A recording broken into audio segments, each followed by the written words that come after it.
Des messages brandis sur les grandes rues de la capitale congolaise, interpellant les passagers et les autorités du pays que l'assainissement est un droit et un devoir constitutionnel ainsi qu'une affaire de tous. C'est l'initiative de Gédéon Kapita et son équipe, tous des acteurs et volontaires du secteur de l'assainissement et membres de l'ONG Salubrité Publique. En République démocratique du Congo en général et à Kinshasa en particulier, vivre avec les déchets plastiques, spécifiquement les bouteilles, est monnaie courante. Pour se débarrasser pour toujours de ses habitudes, cet activiste a trouvé une priorité pour sa structure d'assainissement. On avait décidé à travers la structure de l'ONG qui est en cours de l'installation pour essayer d'appuyer les autorités, les institutions en rapport avec l'insalubrité qui persiste dans nos villes d'une manière générale et surtout à Kinshasa, qui est la capitale des institutions. Raison pour laquelle on avait passé sur terrain pour essayer de relayer les messages en termes de calico pour essayer de les brandir dans toutes les quatre coins de la ville de Kinshasa, notamment dans toutes les 24 communes. Nous vivons dans un milieu insalubre, cela contracte plusieurs maladies, notamment nos populations. Alors nous avons voulu faire ça, non seulement comme la population a une part de responsabilité et les autorités ont aussi une part de responsabilité et qu'ensemble, nous puissions concourir pour avoir un milieu salubre dans notre pays ainsi que dans la ville de Kinshasa.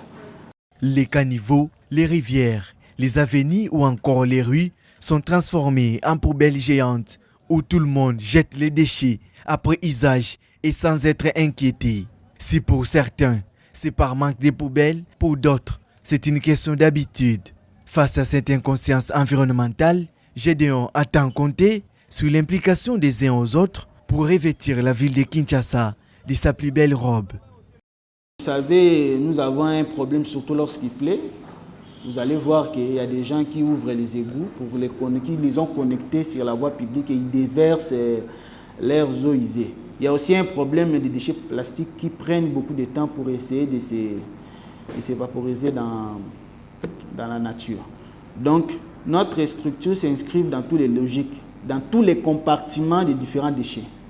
Les déchets plastiques, les déchets dégradables et non biodégradables, les eaux usées, pour essayer de les évacuer, mais de les faire bon usage. La structure attend voir les jours dans les prochains mois afin d'intensifier les activités de sensibilisation dans les quartiers de la capitale congolaise afin d'apprendre aux Kinois et Kinoises comment garder leur environnement propre et surtout faire le tri des déchets. On nous disait à l'époque que Kinshasa était la ville la plus belle, mais ce que nous vivons aujourd'hui, ça fait très mal. Et nous allons mener des actions pour soutenir non seulement les institutions, pour soutenir aussi les autorités qui sont en train de fournir les efforts aussi, peu soit-il, mais nous allons le faire ensemble avec nos différents collaborateurs à tous les niveaux pour essayer de trouver une solution durable afin que nous puissions vivre dans des milieux salubres qui vont impacter positivement dans nos vies. Les conséquences environnementales des emballages plastiques et déchets de tout genre sont à la base de plusieurs catastrophes dont les Kinois et tous les Congolais en général sont victimes. Les habitants de la capitale, par exemple, sont invités à bannir des mauvaises habitudes afin de mettre hors de portée des inondations, la destruction du sol, les érosions ainsi que l'insalubrité dans leur milieu de vie. En République démocratique du Congo, les journalistes en général éprouvent beaucoup de difficultés à accéder à l'information. En ce qui concerne les questions environnementales, un obstacle supplémentaire est que le domaine n'est accessible qu'à quelques-uns disposant des connaissances techniques et d'informations dans les domaines. L'environnement étant la source la plus précieuse de l'humanité, les autorités à tous les niveaux des prises de décision devraient faciliter la tâche à ces chevaliers de la plume pour informer comme il faut sur les enjeux climatiques. Ce souci a été exprimé par certains journalistes de la ville de Kinshasa. Contrairement à ce que les gens pensent, c'est un secteur aussi hautement politique. Et quand vous collectez des données ou vous avez des informations dans le secteur de l'environnement, il faut prendre souvent soin de vérifier ces informations. parce que ça peut avoir d'implications politiques assez graves. Donc il faut toujours vérifier. Aujourd'hui, l'actualité dans le secteur de l'environnement, c'est le problème des concessions forestières. Les concessions forestières que les anciens ministres avaient attribuées et qu'on juge illégales. Mais pour donner ces informations, il faut vérifier les documents, il faut vérifier les données, il faut aller vers les uns et les autres pour le faire. Et c'est le travail que nous essayons de faire. Si aujourd'hui, nous ne sommes pas inquiétés, en exprimant notre liberté d'expression dans le secteur de l'environnement, c'est parce que justement nous prenons le temps de vérifier. Nous vérifions le fait, nous allons dans le cabinet du ministre, nous allons dans l'administration, nous allons vers les personnes concernées, les sociétés, nous vérifions avant de donner l'information. Le gouvernement rend rarement l'information publique, les succès potentiels refusent de parler aux médias et les problèmes de sécurité rendent le travail sur les terrains risqués, alors que les journalistes environnementaux ont un rôle à jouer dans cette marche vers la lutte pour sauver la planète. La liberté de la presse ne tient peut-être pas compte des secteurs, que ce soit un secteur de l'environnement ou ceux qui sont dans le secteur de l'environnement ou ceux qui sont dans le secteur de l'économie ou des finances, ainsi de suite.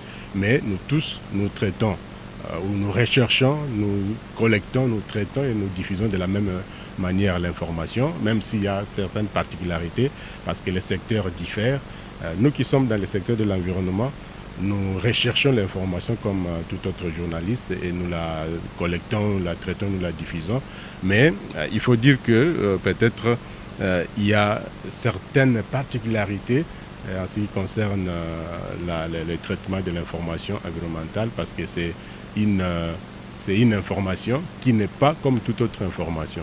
Mais ce qui est vrai est que nous vivons de la même manière cette liberté de la presse et nous la défendons, nous la promouvons de la même manière que les autres secteurs, que les autres journalistes qui sont dans d'autres secteurs. L'accès à l'information est très important pour que les journalistes environnementaux puissent s'investir à fond pour un monde meilleur et se professionnaliser davantage à travers les formations et les recherches pour un meilleur rendement dans leur travail quotidien. Quand j'ai déjà vérifié toutes ces informations, je peux maintenant les diffuser, je peux voir maintenant l'opportunité de diffuser. Et si je trouve que le temps est opportun, je peux diffuser sans crainte. Mais dès lors que ce sont des informations vérifiées, je crois que je vis ma liberté de presse, ma liberté d'expression en toute sérénité. Il est vrai que je connais quelques petits problèmes de foi, parce que toute vérité n'est pas bonne à dire. Il y a de gens qui parfois... on a connu quelques petits problèmes, je crois que vous avez suivi aussi. À un moment donné, on s'était fait arrêter pour quelques heures seulement, tout simplement parce que les gens étaient gênés par les actes qu'ils posent. Et nous avons essayé de diffuser ça, de faire sortir ça, et ça nous a coûté un peu ce que ça nous avait coûté, mais heureusement que c'était passager, c'était bref. Mais fondamentalement, en prenant la précaution de vérifier les informations avant de les diffuser, ça nous sécurise. En dehors de cette liberté de presse, les journalistes ont une part de responsabilité dans la collecte, le traitement et la diffusion. Il lui revient la tâche de veiller aux mœurs et au respect de la déontologie. Même ceux qui entravent à la liberté de la presse ou à la liberté d'opinion, ils sont également appelés à maîtriser la loi. On va peut-être au-delà de l'imaginatif, en procédant à des arrestations arbitraires, particulièrement avec nos policiers, nos militaires ou encore nos services de sécurité. Des fois, c'est un problème de maîtrise de la loi. C'est un problème de maîtrise des textes qui régissent notre pays. Nous avons des bonnes lois, mais on a un problème d'application des textes. Et donc, si et seulement si chacun de nous, dans son coin, maîtriser les lois qui régissent son secteur, je pense qu'il n'y aurait pas d'arbitraire, il n'y aurait pas d'arrestation arbitraire comme on dit, mais chacun ferait son travail conformément à la loi. Et parce que je l'ai dit tantôt, la liberté de la presse est consacrée par la Constitution, est consacrée par les lois de la République. Et si chacun de nous use de ces lois, je pense qu'il n'y aurait pas d'arrestation arbitraire Et même nos policiers, nos militaires, nos services de sécurité n'enfreindraient pas à la loi ou à la liberté d'expression ou à la liberté de presse. Signalons que la journée du 3 mai a été consacrée pour la liberté de la presse. À l'occasion de cette journée, les journalistes et environnementalistes, au travers leurs publications, ont différemment émis des mots sur les douleurs sur lesquelles proie la planète. Ils ont par ailleurs sensibilisé les populations à adopter des comportements responsables en faveur de la Terre. L'ONG Greenpeace Afrique et 5 autres organisations de la société civile environnementale, tant nationales qu'internationales, ont saisi les procureurs généraux près la Cour de cassation pour une enquête judiciaire sur les responsables du pillage des forêts congolaises. Dans une lettre lui adressée ce mercredi 4 mai, ces organisations demandent la levée de leur immunité parlementaire. Aujourd'hui, nous sommes chez le procureur général. Et dans les jours à venir, nous allons aussi interpeller le député national afin qu'ils jouent réellement leur rôle de contrôle parlementaire et qu'ils aillent dans le fond de ce rapport et que les responsabilités de ces différents députés aujourd'hui, anciens ministres, soient devant le cour et tribunaux et qu'ils répondent réellement de leurs actes. En croire ces organisations, depuis la publication de l'audit de l'IGF, le 1er avril dernier, aucune mesure contre les ministres mis en cause n'a été prise. Quant à l'annonce de la vice-premier ministre en charge de l'environnement et développement durable sur la suspension de tous les contrats des concessions épinglés dans les rapports, elle s'est révélée fausse. Les titres concernés ne représentent en réalité qu'un tiers de ceux dénoncés par les inspecteurs des finances. En dehors de l'audit de l'IGF, l'Union européenne a aussi lancé depuis quelques années maintenant un audit allant dans le même sens. Alors, pourquoi est-ce que la revue légale est en train d'être faite et le ministre ou la VPM se précipite à créer une commission pour faire le même travail qui sera fait après la revue légale. Donc pour nous, c'est l'administration forestière ou le ministère de l'Environnement qui fait une fuite en avant et qui pense résoudre le problème. Ces organisations espèrent que les mesures urgentes seront prises dans un bref délai en vue de faire respecter la loi. La noix de cola est la graine d'arbre du genre cola, nommée génériquement colatier, est représentée principalement par le Cola nitida et le Cola acuminata comme nom scientifique. Originaire de la forêt tropicale de l'Afrique centrale et occidentale, ce produit non ligneux est apprécié depuis très longtemps par les populations de l'Afrique d'abord pour ses vertus stimulantes, tenant à sa forte teneur en caféine de 1 à 4%, ensuite pour son aide dans la fabrication de la célèbre boisson Coca-Cola vendue dans le monde, à qui elle a prêté son nom. Dans la ville-province de Kinshasa, la noix de cola est appelée likasu au singulier ou makasu au pluriel. À en croire les experts, elle tient une place importante dans les us et coutumes de la société. Dans bon nombre de contrées, la cola, c'est une histoire des initiés. Dans les opérations traditionnelles de certaines cérémonies, la cola est au rendez-vous. C'est à travers cette cola que bon nombre d'unions, bon nombre d'engagements sont pris dans... Une assertion affirmée par un vendeur de longue date qui attribue à ce produit des pouvoirs surnaturels.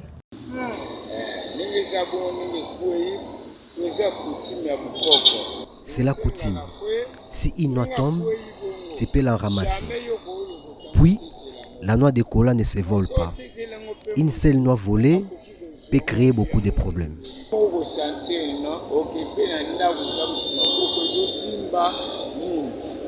Selon ces vendeurs, c'est possible de survivre et scolariser ses enfants grâce à ce commerce.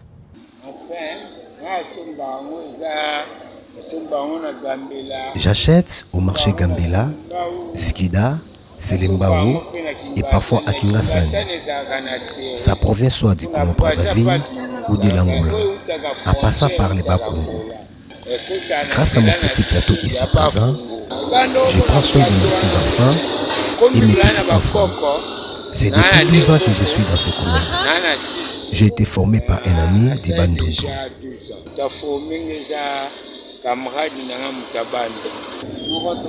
Ça coûte 300 francs. On la vend beaucoup. Elle combat le sommeil chez les personnes qui travaillent la nuit. C'est un médicament. Son goût amer aide beaucoup.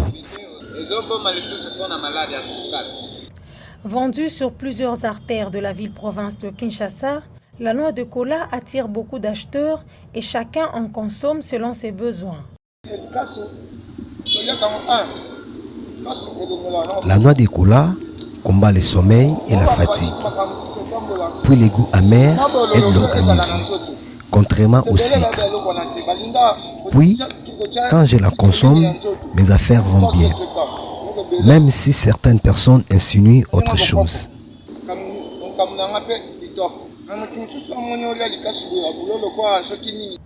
Selon le point focal fourré au WWF RDC, la noix de cola peut se conserver pendant plusieurs mois et rester frais. Pour ça, il faut maîtriser les normes de conservation. Cette cola peut même se conserver pendant 10 ans. Et cette cola également est prisée par certains insectes qui rongent cette cola et peut faire perdre, n'est-ce pas, à la ressource toute sa valeur. Donc, dans certaines contrées, certains praticiens savent mieux comment conserver la cola de façon traditionnelle. Il y en a qui les enfuient dans le sol, il y en a qui les mélangent à de la cendre. Comme d'autres produits non ligneux dont la cueillette n'est pas régulée, il y a des fois où la noix de cola se fait rare sur le marché congolais. Bon, la cola, comme toute plante, répond à un cycle de vie, un cycle de production. Après la floraison vient la fructification. Voilà pourquoi la cola semble, n'est-ce pas, être saisonnière, mais sans toutefois disparaître. D'autres vendeurs ou d'autres commerçants ont plutôt une planification séquentielle. Savent donc faire sortir la cola en contre-saison, comme on peut dire, lorsque ce n'est pas réellement la période de cola. Est-ce une raison suffisante pour croire qu'elle pourrait disparaître? Car, étant premier producteur de ce produit à l'échelle mondiale, au même titre que le cacao, la Côte d'Ivoire possède des milliers d'étendues de colatiers. En matière de production, on est parti de 192 000 tonnes pour parvenir à 260 000 tonnes. Vous voyez qu'il y a quand même une progression de volume de production. La noix de cola unit les populations car exigée au mariage coutumier de certaines cultures de l'Afrique en général et celle de la République démocratique du Congo en particulier. En Gambie par exemple, si un homme désire épouser une femme, il doit d'abord envoyer une noix de cola en guise de déclaration de sa demande. Dans certaines cultures de la RDC, oublier d'inclure la noix de cola à la remise de la dot pourrait faire l'objet de report d'un mariage coutumier. Néanmoins, l'excès de sa consommation pourrait avoir des conséquences néfastes sur la santé, à en croire certaines sources.